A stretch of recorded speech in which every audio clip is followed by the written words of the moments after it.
India at 9 में आपका स्वागत है। मैं हूं शारिक खान। यूक्रेन पर रूसी हमले का आज 10वां दिन है और हर बढ़ते दिन के साथ चिंता बढ़ती जा रही है। भारत की सबसे बड़ी चिंता वहां फंसे भारतीयों की से है। संकट पर विदेश मंत्रालय ने अब कहा है कि खार्किव में अब कोई भारतीय नहीं बचा। फोकस सुमी में फंसे भारतीयों को अब निकालने पर है। सुमी में लगातार हो रही बम्बार्डिंग से वहां मुश्किलें बढ़ी हैं। 24 घंटे में 15 विमानों से 2900 भारतीय देश लौट चुके हैं। अब तक करीब 13,000 भारतीयों को वहां से निकालकर देश लाया जा चुका है। अगले 24 घंटे में 13 विमान आएंगे। यूक्रेन में भारतीय दूतावास ने जानकारी दी है कि पिसोचिन से सभी भारतीयों को सुरक्षित निकाल लिया गया है। पीएम मोदी भी यूक्रेन के हालात पर उच्च स्तरीय बैठक कर रहे हैं।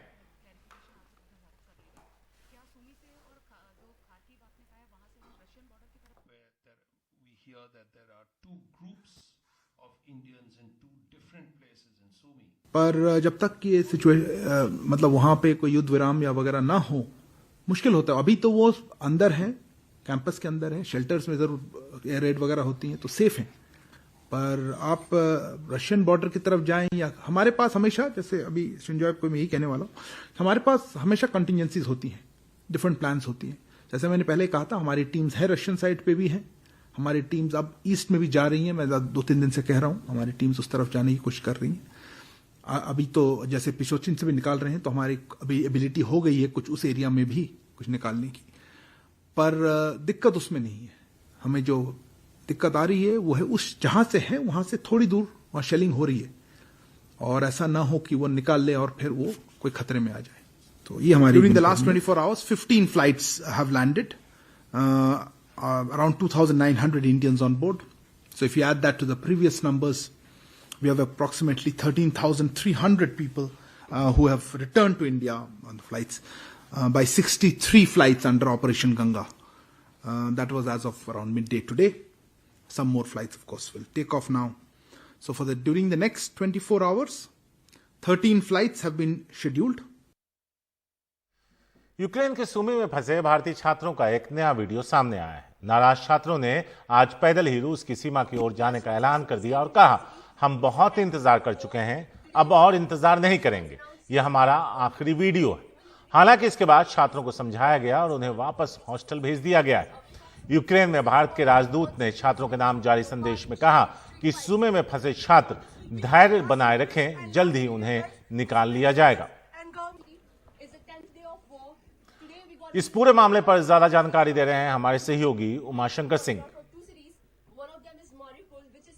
आज जिस तरह से वीडियो आया जिसमें कि जो छात्रों का जो समूह है वो कह रहा है कि वो उस बॉर्डर की तरफ कूच करेंगे जिसे रूस ने खोला है सीज फायर के अग्रीमेंट के तहत, जो कि वहां से 600 किलोमीटर दूर है। जाहिर सी बात है कि इतनी दूर चल पाना नामुमकिन है, और जिस तरह के खतरे के माहौल है वैसे में ये तो और भी ज्यादा नामुमकिन है। तो यही सवाल जब हमने पूछा विदेश मंत्रालय से, तो इनका कहना है कि जो हम कोशिशें लगातार कर रहे हैं, किसी भी तरह से इस तरह का रिस्क ना उठाएं छात्र वहां पर और अपनी जगहों पे बने रहें। जो अहम बात है वो ये कि जो सीज फायर होना है वो यूक्रेन और रूस के बीच के अग्रीमेंट के तहत होना है, और भारत को अब इस बारे में बिल्कुल नहीं पता कि ये कब होगा, कैसे होगा। हमने ये भी पूछा कि जब राष्ट्रपति पुतिन की प्रधानमंत्री मोदी से बातचीत के दौरान 2 बार ये मसला उठ चुका है और सुरक्षा का भरोसा दिया गया भारतीय छात्रों, भारतीय नागरिकों को लेकर, फिर भी कोऑर्डिनेशन में दिक्कत क्यों आ रही है। तो जाहिर सी बात है कि क्योंकि सीज फायर का जो इम्प्लीमेंटेशन है वो होना है रूस और यूक्रेन के बीच, जो कि नहीं हो पा रहा है। आज इन 2 शहरों में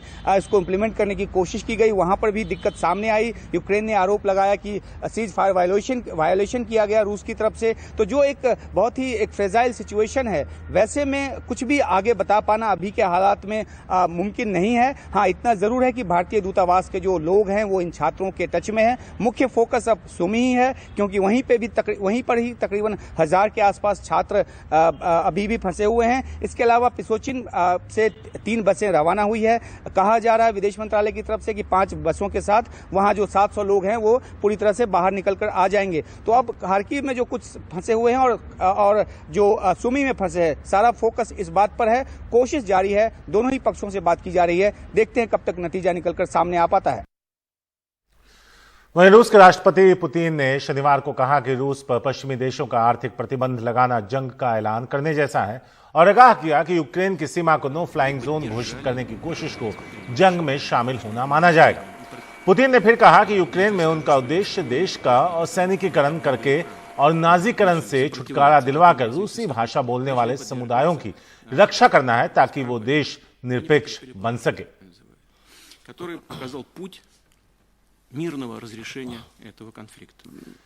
इससे पहले यूक्रेन के राष्ट्रपति ज़ेलेंस्की ने यूक्रेन पर नो फ्लाइंग जोन लागू न करने को लेकर नाटो पर नाराजगी जाहिर की। नाटो को लेकर ज़ेलेंस्की ने कहा कि ये जानते हुए कि उनके पास हमसे कई गुना ज्यादा शक्तिशाली हथियार हैं, ऐसा फैसला कमजोरी की निशानी।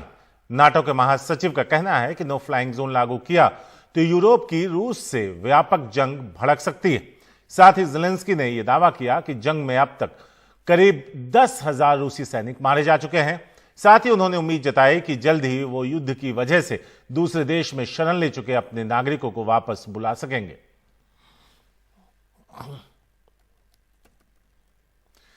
यूक्रेन ने कहा कि मारियोपोल और वोल्नोवाखा में रूस ने सीज फायर का उल्लंघन किया है। यूक्रेन का कहना है कि जो बचकर जाने का रास्ता है वहां पर रूस बमबारी कर रहा है। दोनों देशों के बीच दूसरे दौर की बातचीत में समझौता हुआ था कि जिन इलाकों में लोग फंसे हैं उन्हें निकालने के लिए सीज फायर किया जाएगा। अब यूक्रेन ने कहा है कि 11 बजे के करीब रूस ने काफी बमबारी की और सीज फायर लागू नहीं हो पाया। यूक्रेन के मुताबिक मारियोपोल और वोल्नोवाखा में इसके चलते लोगों को निकालने में देरी हो रही है।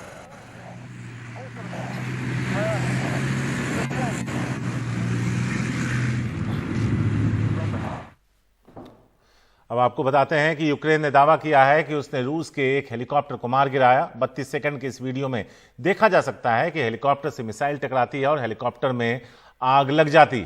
यूक्रेन का दावा है कि रूस के हेलीकॉप्टर को चर्निहिव इलाके में मार गिराया गया है।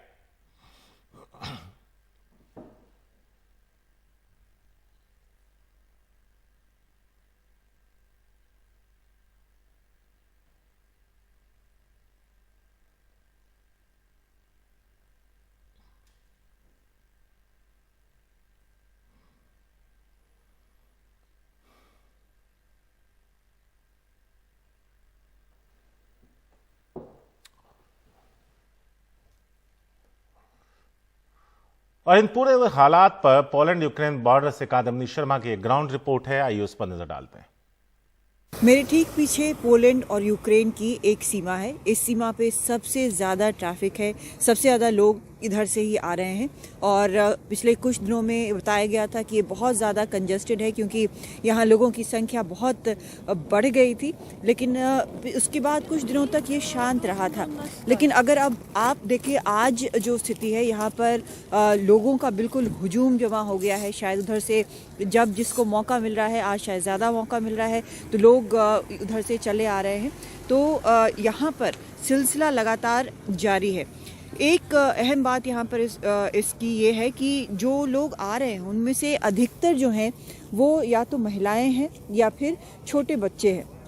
आपको पता होगा कि यूक्रेन में कहा गया है कि जो लड़ सकने वाले उम्र के पुरुष हैं वो वहाँ पे रहें, उनको आने से मना किया गया है। तो ये तस्वीर जो है यहाँ पर और ज़्यादा साफ हो जाती है।